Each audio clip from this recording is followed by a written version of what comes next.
Ils ont envahi nos poches, nos salons, nos bureaux, et ont peu à peu conquis nos espaces publics. Après une course à la miniaturisation qui a vu les écrans se réduire et devenir tactiles, la science et l'industrie parient sur des technologies à l'opposé des tendances. Voire plus grands, grâce à des écrans toujours plus innovants.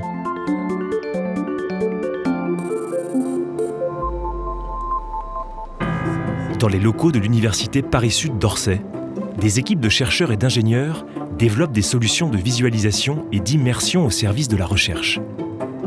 Baptisée Wilder, cette mosaïque de 75 écrans installée sur un mur de 12 mètres carrés permet à des utilisateurs de plonger au cœur des images. Grâce à une résolution de plus de 70 millions de pixels, Wilder va permettre à l'utilisateur d'exploiter un très grand nombre de données sur un même outil. En visualisant des objets physiques comme des coupes de cerveau, de la cartographie ou des données plus abstraites, l'œil va pouvoir déceler des concordances ou des anomalies plus efficacement que les algorithmes des logiciels. À l'inverse des ordinateurs personnels qui n'autorisent qu'un seul utilisateur, Wilder met en avant le travail collaboratif et permet donc de nouvelles formes d'interaction. Pour interagir avec ces écrans, il faut évidemment réimaginer en fait tout ce qui a été fait pour interagir avec des ordinateurs de bureau, avec des ordinateurs portables, avec des téléphones portables. Ici, on est dans un contexte où l'écran est grand, on va se déplacer, on va souvent travailler à plusieurs sur les mêmes données.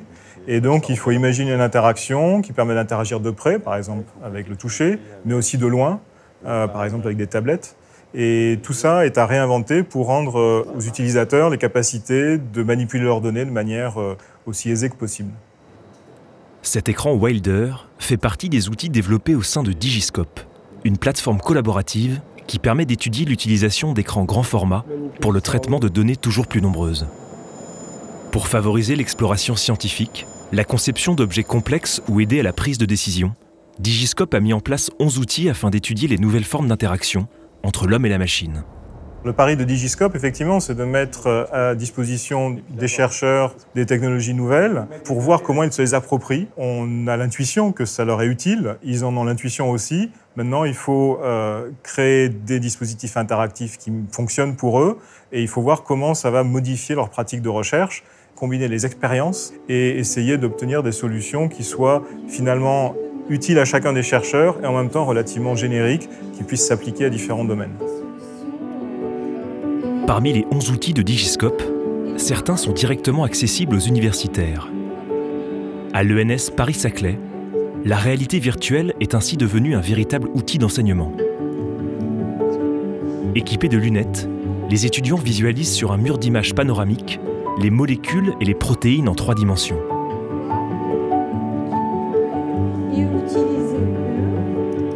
Pour des travaux en biologie moléculaire ou en mécanique des fluides, cette installation baptisée Shiva propose une expérience particulièrement immersive. La possibilité de ressentir physiquement ces molécules en 3 dimensions. On a l'habitude de se représenter la réalité virtuelle, la 3D, comme des images qui sortent de l'écran. Par contre, ce qu'on a comme difficulté, c'est de toucher vraiment ces images qui sortent de l'écran. Et pour cela, on a développé des systèmes haptiques, donc des bras robotisés qui permettent de manipuler ces objets 3D qu'on voit sortir de l'écran. Ce qui nous permet notamment, dans la thématique de bioinformatique, d'utiliser ces bras pour faire ce que nous on appelle du docking haptique, c'est-à-dire interagir avec des protéines, des médicaments, pour les collisionner au sein du mur d'image et les sentir collisionner et ainsi réduire le champ de possibilités qu'on a en simulation traditionnelle normalement et qui mettent beaucoup de temps. En attendant de voir un jour ces bras robotisés se démocratiser, d'autres équipes étudient l'utilisation d'objets physiques simples qui permettent d'interagir différemment avec nos écrans. Entièrement personnalisables et peu coûteux à fabriquer, ces outils appelés tokens imposent à nos doigts une position particulière qui provoque une action sur les écrans tactiles. Donc là, ici, on a des tokens transparents. Chaque token est ainsi associé à une commande spécifique et peut permettre de verrouiller une application ou de contrôler des éléments précis dans une interface digitale. Une façon d'injecter du concret dans nos rapports aux écrans et d'imaginer les futurs liens entre humains et machines.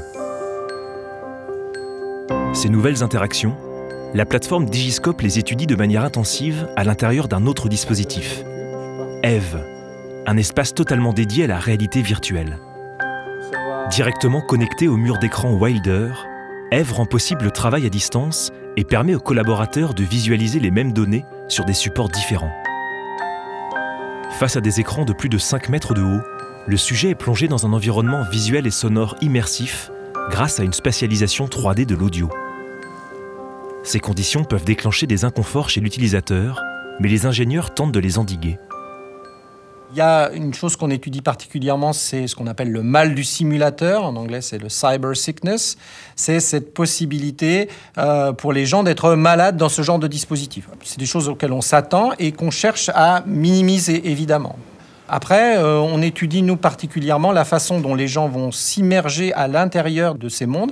On n'est pas très surpris, mais c'est quand même toujours bien de le voir, c'est comment l'être humain est adaptable, en fait. Comment les gens, après quelques minutes d'apprentissage, arrivent parfaitement à se retrouver, à utiliser ces systèmes. Et donc ça nous rend confiance sur le fait que ces systèmes auront un fort degré d'acceptation. Encore faut-il quand même étudier la meilleure façon de les utiliser. À l'aube d'une possible révolution numérique, la science va permettre de développer des écrans non seulement plus grands, mais surtout plus utiles à notre compréhension du monde. Un univers encore à explorer, dans lequel la frontière entre le réel et le virtuel n'a jamais semblé aussi mince.